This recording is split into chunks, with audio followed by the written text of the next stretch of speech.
Ja ma tean, sellepärast ma ei tõuse küll püsti. Töötab nii, kringe. Selle nimest kokku teeb kõik refreshi. Viis inimest refreshi eid selle nimest kokku.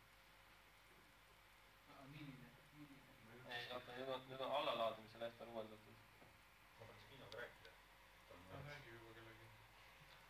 No nii, jee!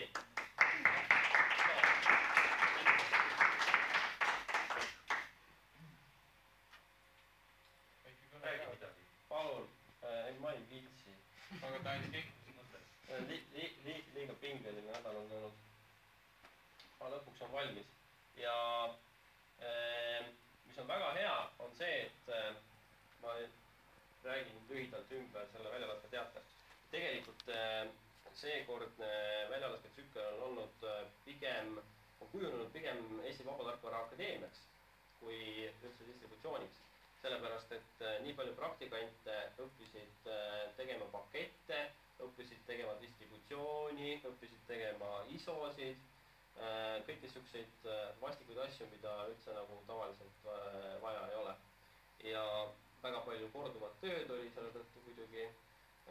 Ja alguses me hindasime seda õpetajat jälle uuele inimesele, kes on võib-olla küll IT-inimene, aga ei tea mitte midagi Debiani pakettide tegemisest, ISO-de genereerimisest, asjad, kus peab kõike seda otsast peale hakkama talle seletama. Ja siis tulevad kõik need tüüpilised vead ja senikaua, kuni keegi oma lõputööna teeb siis selle juhendi nendest tüüpilistest vigadest, senikaua kõik need tüüpilised vead korduvad. Või siis, kui see juhend valmis on saanud, siis ikka leitakse mingid uued tüüpilised vead, mille otsa joosta, aga see on hea, et see asi on oluliselt edasi läinud.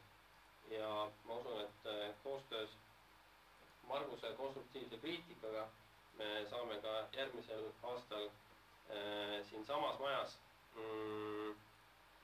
administreerimise õppeainetes ja äkki kunagi ka arenduse õppeainetes arendada nii selle majas kasutatava distributsiooni kvaliteeti kui siis ka vabatarkvara arenduse kvaliteeti.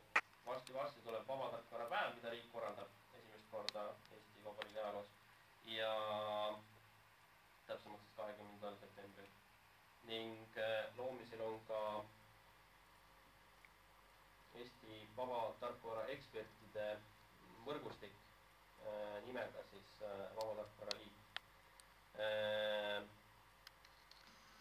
Ja me hakkame tegema just nimelt koolide vahelisi koordineeritud praktikaid, et on üks riiklik koordinaator, kes siis teab vähemalt ääri-veeri, et hetkel Tartu Ülikoolis tudengid seal mingi IT-arenduse õppekava raames tegelevad veebipõhise ISO genereerimise projektiga.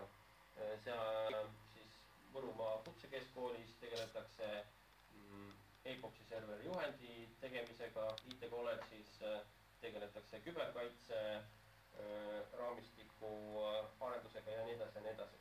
Et lihtsalt paremini neid üle selle hästi suure Eesti laiali toimuvaid projekte koordineerida, et ei oleks topelttööd ja et info liiguks paremini. Oot nii, hakkame sööma. Et see nimekiri nendest vabatahtlikest tuleb pärast sinna teate otsa, kes kõik on koodi komitinud või paketti teinud. Et väike autappel tuleb. Oot nii, aga meil on nüüd tervislik apelsinimahl ja kohvikoor ilma kohvita. Et kõik, kes tunnevad, et meil on energiat puudus, siis apelsinimahla kokteil kohvikoorega. Palun. Kõik esmakursustused ja esimene, teine, kolmas kursus kasutused. Infoks. Vaata, ma saan nüüd tüülis nagu noa tüüpilised lippad. Muusikaga ei saa. Ei, see kohvik oli kinni. Sama, selle peal on kaamera. Sellest juba räägitud, mis on muutunud ja nii öelda. Ei ole räägitud. Aga räägitakse? Mina praegu ei räägi. Aga mis sa? Seda näeb välja selline, nagu ta oleks pahur nagu alati. Ärge noolige Võsa peale, Võsa on tubli.